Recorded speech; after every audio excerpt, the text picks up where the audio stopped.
السلام عليكم. عليكم السلام. عساك ما شاء الله. مسؤولك وجهك. مسؤولك وجهك ها راسه. السلام عليكم.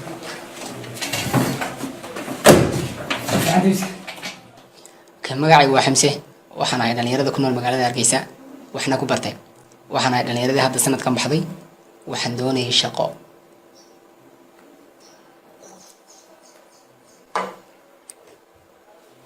السلام عليكم مسؤول magacaygu waa Xamse waxaan ahay dhalinyarada ku nool magaalada Hargeysa ardayda dhalinyarada sanadkan ka baxday jaamacadaha waxaan doonayay shaqo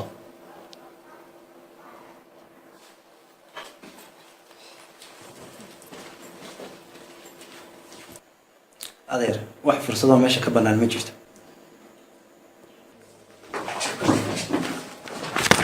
waldad adeer CV-ga iyo dokumentiga dhammaan kuwan wax walba diga baahan waa idin sameeyaa xataa xadda diga baahan waa idin sameeyaa oo kan waxa iga dhan adeer maalin kasta toon bay kugu imaanayaan adeer wax inoo balaa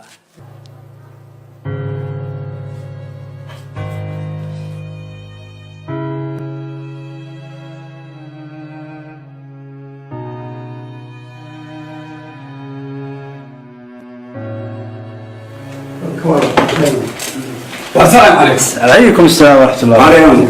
أبور. في عطي. وزين. هذا كذا هذا كوخاي. سهدي لسه.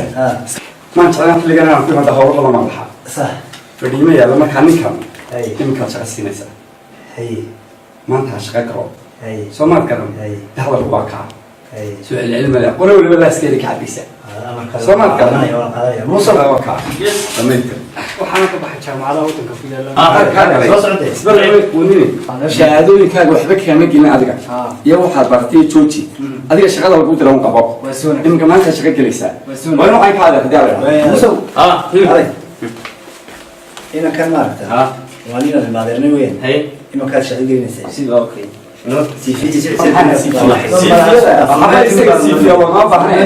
shaqadun baa looga baahan yahay dee markaa waa saasay noo tahay dee intagaan ku boogay nin waliba halkuu jooga waa iskadusaayo dee dee mana jecli adeer inaan soo go'o telefoonka haddii adeera qabo adeer adiga maxaa meesha ku dhigay iska soco meena dhamaysan أنا ميسر سكتاري يا محمد shaqadii way fiican ميدا السودان هاي ميدا السودان يحط يسوي حي jaamacada ka soo baxo si وأنا حتى مع تعبان يفكر ده ميدا السودان هاي بارو السودان دورة ده بارو السودان دورة بارو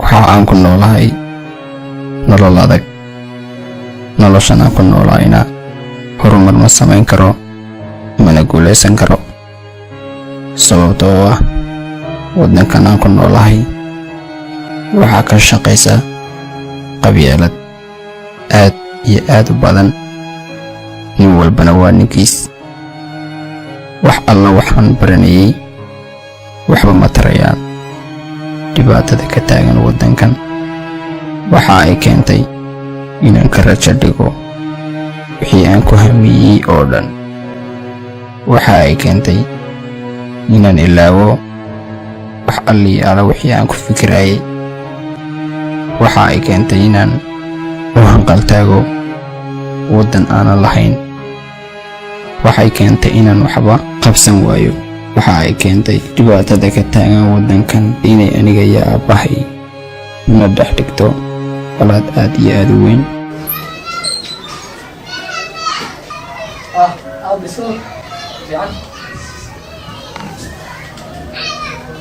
garaado hale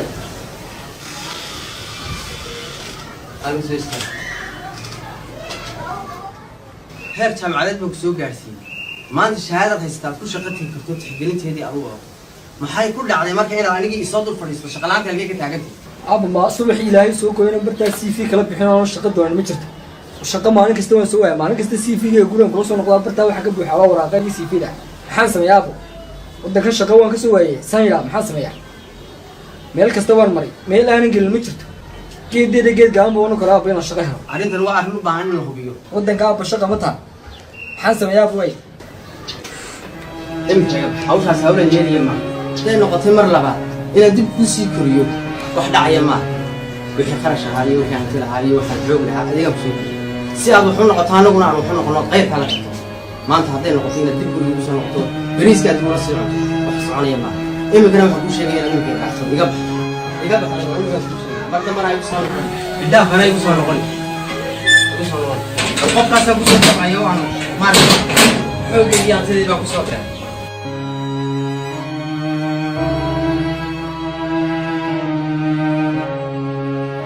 waxa ay keentay inuu aabbahay u arko ninaan waxba qabsan karayn. aabbahay wuu igu soo tabcay, maanta wuxuu aaminsan yahay inaan ahay qof aan waxba qabsan karin, nolosha horumar ka samayn karin, aan guulaysan karin, waxba hiigsan karin. iska daa waxa uu qabsadee. waxa aan ka xumahay dhibaatadan aan ku suganahay. isma lihii intaad waddankan joogto waxaad gaadhaysaa horumar ilaa inta noloshu iska beddelayso sidan.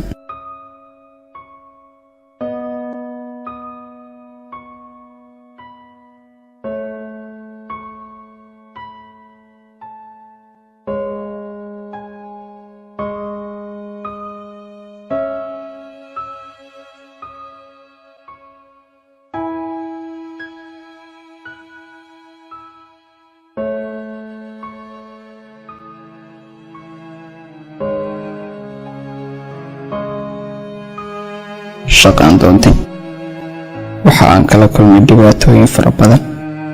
tacabkii waalidkay iyo cumrigaan jirayba waxay noqdeen barkumtaal.